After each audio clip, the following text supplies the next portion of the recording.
और मैं श्वेता मैडम को एक पत्र भी लिखूंगा। मैं कानूनी कार्रवाई के लिए तो एसपी महोदय को लिखूंगा ही उनके समर्थकों पर, लेकिन श्वेता मैडम को भी लिखूंगा कि श्वेता मैडम, अगर ढूलू महतो कल पहुंच जाए माननीय सांसद, तो क्या आपके समर्थक उनका बोर्ड उखाड़ेंगे?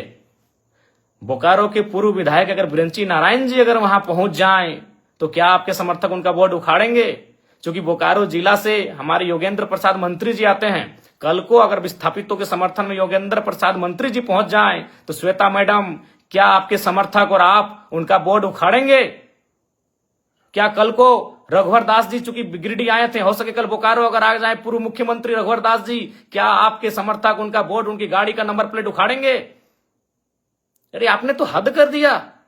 और आप क्या बयान दे रही है इंटरव्यू में कि कुछ दिनों पहले, अरे आप जब विधायक बनी है ना मैडम, तब से आप में ये तेवर है। जब हम विधायक नहीं बने थे ना, उससे पहले से हम विस्थापितों की आवाज बनते आए हैं और विस्थापितों के धरने में, आंदोलन में सहभागिता देते आए हैं। क्या आप बात करती हैं मैडम? आप एक स्त्री थी इसीलिए मौन रहें, आप एक नारी थी इसलिए मौन रहें। बाकी आपको स्वयं मालूम है आपने आज क्या कृत्य किया। हमने ना आपको कुछ बोला था, हम तो, मेरी गाड़ी वहां खड़ी हुई थी, हम तो केवल आपके, हमारी गाड़ी गई थी ना, हमको तो मालूम भी नहीं। आप एक महिला हो के विधायक हो के इस प्रकार आई। पहले तो विरोध किया, हमने आपसे पूछा कि मैडम क्या बात है, क्या बात है? आपने पहला लाइन यही कहा कि मेरा विधानसभा है, आप कैसे आ सकते? हद है भाई।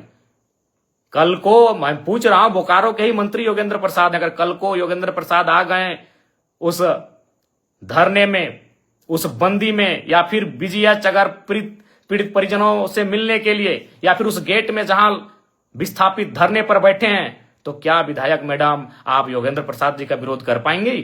या कल को ढूलू महतो चूंकि सांसद हैं, अगर ढूलू महतो जी पहुंच गए, क्या आपके समर्थकों में, आप में वो कुव्वत है कि आप उनका नंबर प्लेट उखाड़ देंगे? बड़ा दुर्भाग्य लगा मैडम, बड़ा दुर्भाग्य। आप क्या बयान दे रही हैं कि कोई माहौल खराब करे?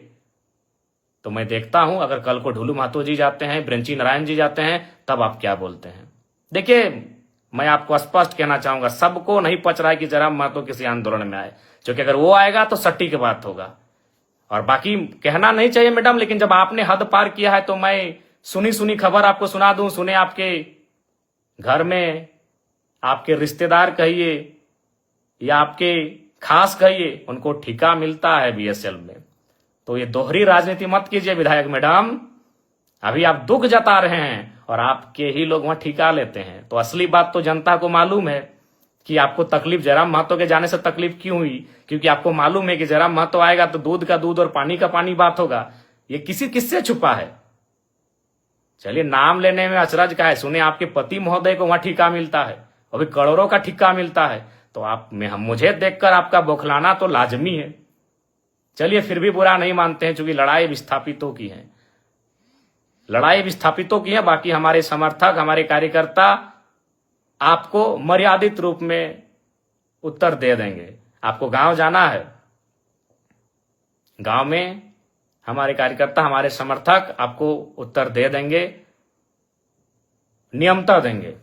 लेकिन आपका ये जो बयान, ये भर्सन कि बोकारो मेरा है, बोकारो विधानसभा मेरा है, वही तो हम देख रहे हैं। अगर कल योगेंद्र प्रसाद, चूंकि वो तो गोमिया के विधायक हैं, आपके हिसाब से गोमिया के विधायक हैं, अगर वो कल चले जाते हैं माननीय योगेंद्र प्रसाद, तब आपके समर्थक उनका बोर्ड तोड़ते हैं कि नहीं तोड़ते, ये भी हम देखेंगे। ढोलू महतो जी अगर चले जाते हैं तो आपके समर्थक उनका बोर्ड तोड़ते हैं कि नहीं तोड़ते हैं, हम ये भी देखेंगे। और अगर बिरंची नारायण पूर्व विधायक बोकारो अगर जाते हैं कल विस्थापितों से मिलने या धरना स्थल पर, तो आपके समर्थक उनका बोर्ड तोड़ते हैं कि नहीं तोड़ते हैं, यह भी हम देखेंगे। ये दुर्भाग्यपूर्ण है, आपकी संकीर्ण सोच को आश्चर्य लग रहा है कि आप इतना संकीर्ण, आपकी सोच कैसे हो गई आज। खैर, सोच आपकी संकीर्ण कैसे हुई, और हमको बिल्कुल स्पष्ट कहेंगे, झारखंड वासियों, विस्थापितों, विधायक मैडम के साथ जितने लोग पीछे खड़े थे, आप करीब से उनको चेक कर लीजिए, वो झारखंडी नहीं थे।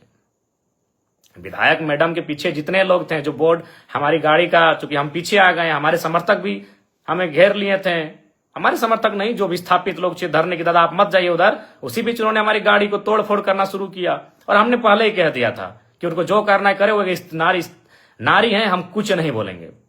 बल्कि हमने आपको प्यार से बुलाया कि मैडम बात क्या है, क्यों यह व्यवहार आप कर रही हैं।